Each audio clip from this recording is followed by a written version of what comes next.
¿Qué onda, gente, damas y caballeros, chicos y chicas? Sean todos bienvenidos a un nuevo video. Amigos, aquí estamos en Alto Laguna de Ñurun, pues transmitiendo exactamente lo que ustedes pueden ver ahí, que es la competencia de danza Hegi o de Toro Mie aquí en Alto Laguna. Y pues nada, rodeado de la gente, cayó un palo de aguacero, pero eso no importa. Aquí seguimos disfrutando de un ambiente totalmente especial, diferente, espectacular. Y la verdad es que a esto vinimos hasta acá, hasta la región de Ñurun, para llevarles a ustedes en directo la competencia de danza de este lugar o de este día. Así que los dejo para que puedan disfrutar de la danza, señores.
Bien, damas y caballeros, aquí tenemos al grupo, creo que este grupo es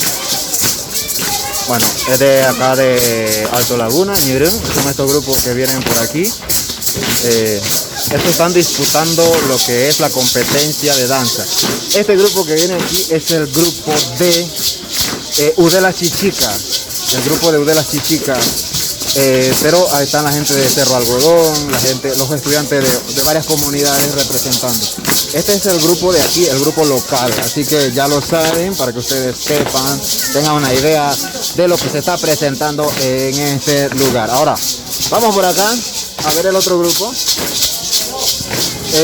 Este grupo que está aquí, es de Udela. ¿Qué grupo es este? Jugri. Grupo Jugri. Creo que es de acá de... Oye, ¿a quién le pregunto? ¿Este grupo cuál es? Cerro Pelado. ¿De la Udela? Sí.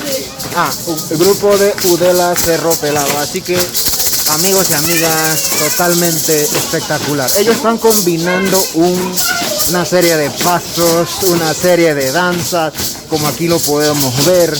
Pues nada, cada grupo está haciendo presencia de lo que ellos mejor saben hacer. Así que la gente disfrutando del ambiente por aquí, la gente disfrutando de todo, la gente llevándose sus recuerdos.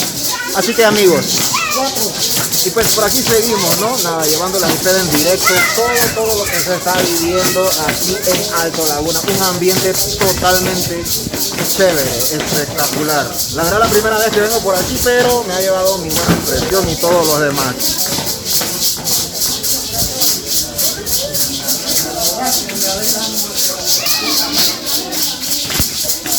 Sí, señores, aquí tenemos al Brare. El Brare ya está. ¿Qué pasó, Brare? Ya está sudado, Brare. No hemos empezado, Brare. ¿Qué pasa, Brare? Así que creo que la presión de dirigir una danza es esta. El Brare ya está cansado y todo lo demás. Vamos a preguntar por aquí. Y nos vamos por acá. Así es. Este es un ambientazo. Un evento pequeño. Damas y caballeros, sí lo voy a explicar. Es un evento pequeño al cual me habían invitado a grabar y todo lo demás. Y aquí estamos para darle como publicidad lo que es la cultura, lo que es la tradición, lo que es todo eso de la danza y todo lo demás. Un evento pequeñito, pequeñito, pero igual. Estamos haciendo el trabajo de altura por aquí. Así que ya estos se rindieron, ya estos no pueden más, ya no quieren bailar más, no quieren danzar más. Ya le duelen los pies, dice que a Tampoya le sacó los pies a Mónica, pero no importa. Por aquí quedan dos grupos todavía que ellos todavía siguen danzando. Vamos a preguntar por qué. Hey, mi amigo, ¿qué danza están haciendo? ¿Qué paso están haciendo? La danza del trabajador. La danza del trabajador. Vamos a ver cómo trabajan estos muchachos. Parece que ellos no trabajan, pero no, lo están demostrando en las danzas. La danza del trabajador, dice. Aroki de Muma Otto. Así que vamos a preguntar por aquí. Hey, ¿qué danza están haciendo, mi amigo? ¿Ah? ¿Cuál es el paso que están haciendo? Gracias. Ah, la danza del borracho, dice. Bueno, y así, de esta manera, ya el otro grupo se retira el otro grupo, ya es solo queda el grupo de acá, el grupo local. Y pues yo voy buscando mi espacio porque parece que va a haber la premiación ahorita. Y wow. Así es, amigos, esto es todo lo que se está viviendo por aquí en Alto Laguna, por aquí en la región de Ñurén. Así que ya lo saben. Así es, damas y caballeros, chicos y chicas, pues nos vemos en el próximo video, si así el Todopoderoso lo permite. Chau, chau, los quiero mucho.